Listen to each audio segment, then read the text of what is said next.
김현미 국토교통부 장관의 어제 발언이 지금 상당히 논란이 되고 있습니다. 사실 김 장관 이 부동산 관련 발언 과거에서부터 계속 논란을 일으키곤 했었는데 저희가 먼저 영상으로 준비했습니다. 지금 현재 주택 공급이 부족하지 않습니다. 올해 서울 아파트 입주 물량이 5만 3천 호입니다. 근데 이거는 2008년 이후로 가장 많은 물량이 올해 입주가 되고 있습니다. 아파트가 빵이라면 제가 밤을 새워서라도 만들겠습니다. 그러나 얘는 절대적인 공기가 필요하기 때문에 지금 와서 아파트 물량이 부족하다고 아무리 정부에 대해서 말씀을 하셔도 정부는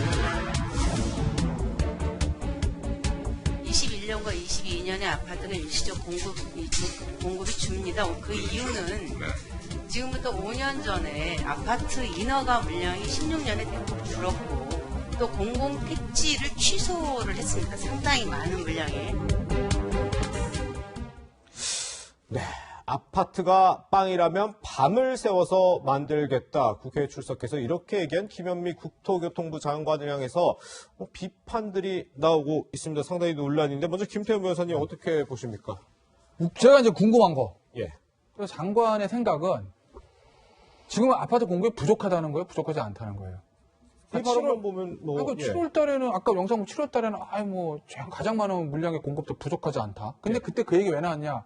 자, 이 현 정부의 대책이 수요 억제 대책이지 기본적으로 공급 대책이 없어라는 얘기를 하니까 공급 많은데 왜 그러세요? 이 얘기를 하는 거거든요. 근데 지금 또 말이 바뀌었어요. 2021년, 22년 공급 확 줄어든답니다. 아파트 공급 빨리 늘릴 수가 없다는 거예요. 그거 전 정부 탓입니다. 근데요. 경제는 이제 심리적 문제들이 있거든요. 예. 그러니까 이제 여러 가지 연끌해가지고 집 사고 이런 데는 여러 가지 요인들이 있을 수 있으나 이런 요인들이 있는 거예요. 현 정부에서 하에서는 이 정책대로 가면 서울에 좋은 아파트가 공급되지 않을 것 같아. 남아있는 거 저거 하나야. 저거라도 지금 잡지 않으면 내년 가면 저것도 없다. 이거거든요. 예. 그러니 아파트를 지금 지읍시다. 이거 1년 안에 뚝딱 못 지는 건 저도 압니다. 다 알아요. 문제는 서울에 그것이 재개발이든 재건축이든 신축이든 좋은 아파트가 계속 공급될 수 있다는 시그널을 시장에 줘야 지금 올랐는데 내년부터 계속 좋은 게 나오니까 그러면 가격은 떨어지겠지. 좀 기다릴 수 있어. 이럴 텐데 그 시그널이 안 나오니까 이것이 마지막이다. 지금 막차야. 그러니까 영끌 이렇게 되는 거 아니겠습니까? 네. 그러니 어떤 경제의 간단한 아주 원리들을 조금 무시하시는 것 같아서 좀 안타깝습니다. 네. 김수환 평론가님께도 여쭤볼게요. 이 빵 발언 두고 유승민 전 의원은 말이 빵투아네트다 이런 풍자를 하기도 하고 진중권 전 교수는 빵으로 만든 집을 이렇게 SNS에 올려서 비판을 했더라고요. 이렇게 빵 발언 그리고 김태현 변호사님 말씀하신 것처럼 넉 달 만에 이 공급 얘기가 완전히 달라질 수 있냐 이 두 가지 점에서 비판이 굉장히 크거든요. 근데 그건 다른 게 맞는 거죠.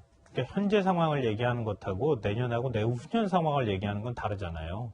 아파트 공급이라는 게 매년 똑같은 물량들이 공급되는 게 아니라 올해는 이만큼 공급 물량이 있는데 내년에는 언제 지어지는 시점에 따라서 내년에는 공급 물량이 줄어들 수도 있고 내후년엔 더 줄어들 수도 있고 그 다음에는 이제 늘어날 수도 있고 그런 거잖아요. 근데 그렇게 서로 다른 팩트들을 하나로 연결하면 사람 말을 바꿨다 이런 이제 지적이 나올 수 있는데 합리적인 측면에서 그건 맞는 말이라고 생각해요. 그래서 저는 요즘에 그런 얘기들 하지만 문재인 정부에서 이렇게 부동산 문제로 홍역을 겪고 3기 신도시 좀 만들기 시작하고 있잖아요. 이렇게 하면 다음 정부 때는 부동산 문제에서 한결 가볍게 시작할 것이다. 네. 그런 얘기를 하는데요. 그러니까 부동산 문제라고 하는 게 정권을 넘나들면서 전임 정부가 어떻게 했느냐에 따라서 영향을 받을 수밖에 없는 게 현실이기도 하고요. 그리고 부동산이 굉장히 아주 복잡하게 미래를 예측하기 대단히 어렵기 때문에 많이 짓는다고 해서 또 그 다음에 또 부동산 문제가 꼭 안정되리라고 하는 보장도 사실 없는 것도 맞습니다. 근데 왜 김현미 장관의 얘기가 이렇게 곱게 들리지 않느냐 하면은 부동산 시장이 지금 안정되지 않고 있잖아요. 예, 그렇죠. 그러니까 곱게 들리지가 않는 거예요. 아무리 똑바른 얘기를 한다 하더라도 국토부 장관이 말만 꺼내면 사실은 비판이 될 수밖에 없는 게 현실이다. 그거는 현 정부 임기 초반에 부동산 문제에 있어서 지금만큼 강력한 의지를 갖고 뭔가 부동산 문제를 풀지 않았다고 하는 국민들의 불만이라든가 그런 것들이 좀 투영되어 있는 어떤 비판이라고 저는 생각합니다. 그러니까 합리적인 사실관계와 그 현 부동산 정책의 어떤 비판적인 지점하고는 좀 분리해서 우리가 생각해야 될 필요가 있다고 봅니다. 네, 어제 김현미 국토교통부 장관이 빵 발언뿐만 아니라 지금부터 5년 전에 아파트 인허가 물량이 대폭 줄었다. 뭔가 이것을 두고 또 전 정부 탓을 하는 것 아니냐 지적도 나오거든요. 왜냐하면은 현 정부 들어서 24번이나 대책을 내놓고 아직도 전 정부 탓을 하느냐 이런 지적인 것 같은데요. 그러니까 뭐 경제정책이란 게 지금 좋은 정책이든 나쁜 정책이든 좋은 효과, 나쁜 효과가 바로 나오는 건 아닌 건 맞아요. 예. 전 정권 영향을 받을 수도 있습니다. 다만 어찌됐든 간에 현 정권을 유지하고 현 정권에서 정책을 집행하는 정책당국자 입장에서 보면 잘못돼도 우리가 잘못했고 그러니 앞으로 개선책을 내겠습니다. 이게 바람직한 태도인 거지. 아니 뭐 전 정권에서 그래가지고 그게 지금 나쁜 게 나오는 거니까 저희한테 뭐라고 그러지 마세요. 라는 건 그건 굉장히 부적절한 얘기거든요. 그리고 이제 2020년, 2021년에 5년 전에 인허가가 없어가지고 공급이 줄어들었다고 하면 그럼 그동안 뭐 있습니까? 그렇지 않습니까?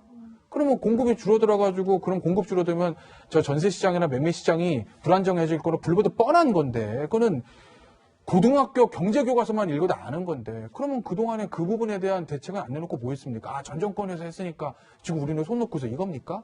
그렇기 때문에 저 김현미 장관의 어떤 정책에 대한 인식, 주택 시장에 대한 인식이 아마 그 시중에 있는 대다수 어떤 수요자들과의 인식과는 엄청난 차이가 있다는 것을 단적으로 보여주는 거라고 저는 봅니다. 근데 5년 전 얘기를 할 거면 지금 문재인 정부 3년 반 동안 뭐 했냐라는 지적을 해 주셨기 때문에 이게 제가 중앙일보 보도를 보니까 통계청 자료를 토대로 이 주택건설 인허가 실적에 대한 얘기가 있더라고요. 2015년에 5년 전에 480만여 가구였는데 김 장관 취임 후에 2017년 389만 가구, 2018년 331만 가구, 지난해 288만 가구.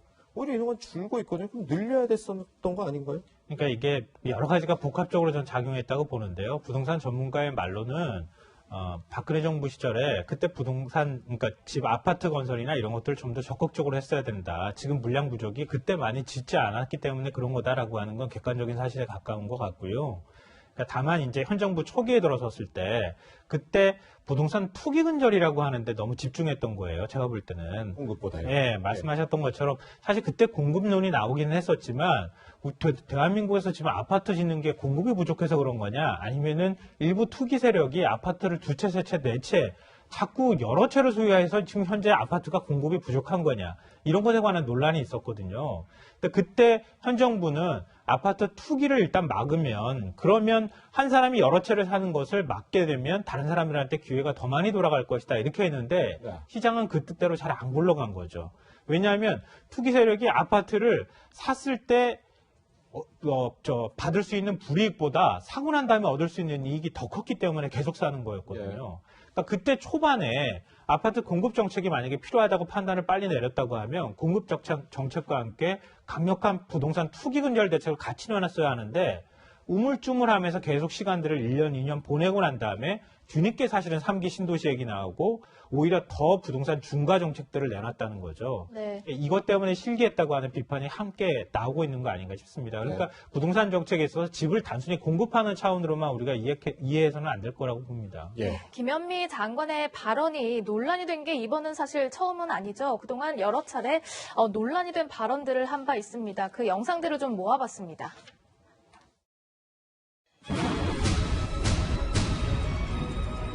다주택자들이 보유하고 있는 물건들이 많이 거래가 됐는데 그 물건들을 30대에 영끌하는 그런 매수세라 그럴까 이런 것들이 받아주는 양상이 되어서 법인이 내놔야 될 물건들을 비싼 가격에 30대가 사준 게 아닌가.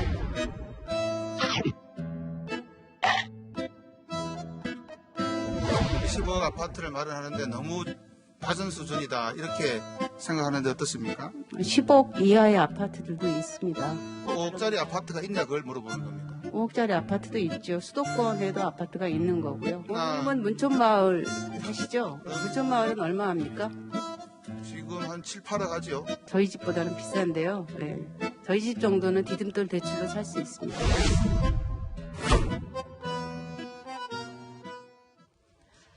네, 시간이 많지 않아서 짧게 여쭤볼게요. 전세난이 심해지니까 다세대나 연립주택 거래량이 아파트 거래량을 추월했다 이런 얘기도 나오잖아요. 이게 뭐 풍선 효과다 이런 지적도 있는데 여기에 대해서는 좀 어떻게 봐야 되는 거예요? 그러니까 아무래도 아파트보다는 연립주택 다세대를 짓는 게 빠르죠. 예. 6개월 이내에도 다 지을 수 지어서 공급을 할 수 있거든요. 저희 동네도 거의 다세대하고 연립들을 어마어마하게 지금 짓고 있는 상황이고 저도 역시 아파트 안 살고 있지만 네. 아파트에 살고 싶어 하시는 분들 굉장히 많죠. 예. 그런데 또 역으로 생각할 때 아파트에 사는 것만이 마치 아파트를 공급해줘야만 모든 것이 답이다라고 얘기하는 거에 대해서는 저도 연립에 살고 있는 사람으로서 그거는 또 맞는 답은 아닌 것 같아요. 예. 그러니까 질 좋은 주택을 공급해 달라고 하는 국민들의 요구는 있을 수 있다고 보지만 아파트를 짓는데 굉장히 오랜 시간이 걸리기 때문에 다세대 연립도 좀 더 좋은 환경에서 지을 수 있도록 해주겠다고 하는 것 자체를 무조건 이건 잘못된 정책이고 빌라 살지 말고 아파트에 살게 해달라고만 요구하는 것도 그것도 저는 말이 안 된다고 생각해요. 네. 사는 사람 입장에서 말씀드리는 겁니다. 네.